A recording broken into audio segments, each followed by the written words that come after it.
Hello everybody and welcome back to another video. So in today's video I'm going to show you how to cancel Shopify subscription.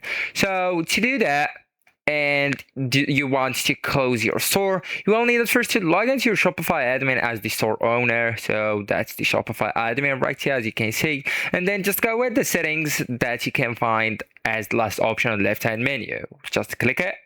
And now just go with plan right here. It's the second option that you can find on the left hand menu under general or between general and billing options. So click it and then click on cancel plan or cancel trial or cancel subscription. So you will find it just right here. So for me, I have 3 days trial, right? So I have cancel trial. So that's up to the situation. So then the review any outstanding charges, domains, and app subscriptions, right? And select cancel my plan and uninstall all apps. And also, guys, you can choose a reason for cancellation and enter your password, then confirm.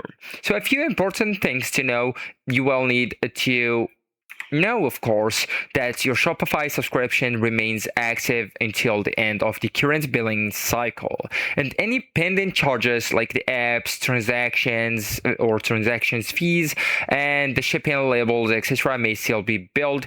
And Shopify stores your data for up to 2 years, allowing you to reactivate the store later if needed. And if you only need a break, consider the pause and build option instead of fully closing the store. So actually, guys, that's it. This is the end of the video. Thank you so much for watching and goodbye.